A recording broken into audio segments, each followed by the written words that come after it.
தமிழகத்தில் டாஸ்மாக் நிறுவனத்தில் மோசடி நடந்ததாக கூறப்படும் விவகாரம் ஆளும் கட்சிக்கு பெரும் தலைவலியை ஏற்படுத்தியது.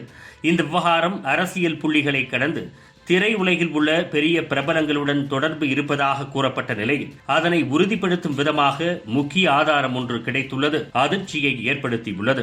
அதாவது ஊழல் பணத்தை எல்லாம் சினிமாவில் போட்டு வெள்ளையாக மாற்றியதாக கூறப்படுகிறது. டாஸ்மாகில் ஊழல் நடந்திருப்பதாக அமலாக்கத்துறை சோதனை நடத்தியது இன்று வரை முக்கிய புள்ளியாக பார்க்கப்படுவது உதயநிதியின் நண்பர்களான நிழல் முதலமைச்சராக உலா வந்த ரதீஷ் மற்றும் சினிமா தயாரிப்பாளரான ஆகாஷ் பாஸ்கரன். இவர்கள் இருவரும் தற்போது தலைமறைவாகியுள்ளனர். இந்த விஷயத்தில் தான் நமது சேனலில் முன்னதாக சொன்னது போலவே நடிகை நயன்தாராவுக்கும் அவரது கணவருமான விக்னேஷ் சிவன் இருவருக்கும் தொடர்பு இருப்பது தற்போது தெரிய வந்துள்ளது.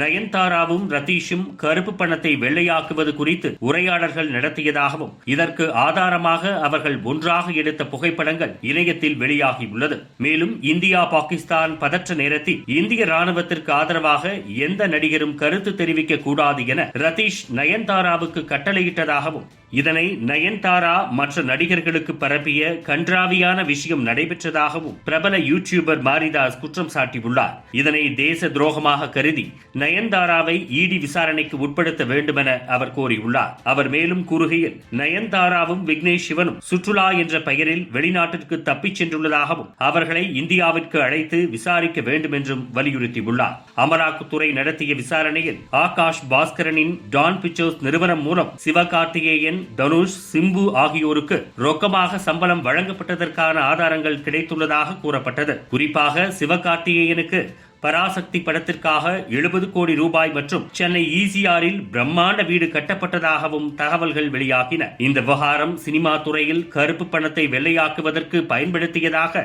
அமலாக்கத்துறை குற்றம் சாட்டியுள்ளது.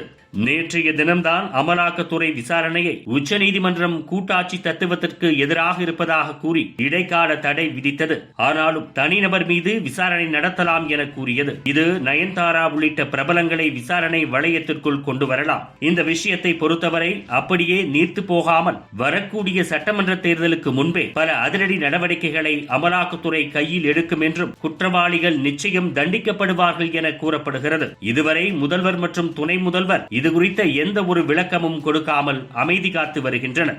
இதுபோன்று முக்கிய நிகழ்வுகள், அரசியல் தகவல்களை ஆழமாகவும் மாறுபட்ட கோணத்திலும் அறிந்து கொள்ள மறக்காமல் உங்கள் IND தமிழ் 24/7 பக்கத்தை பின்பற்றிக் கொள்ளவும். உங்கள் ஒவ்வொரு ஆதரவும் இதுபோன்று பல நிகழ்வுகளின் பின்னணியை அறிய உதவும்.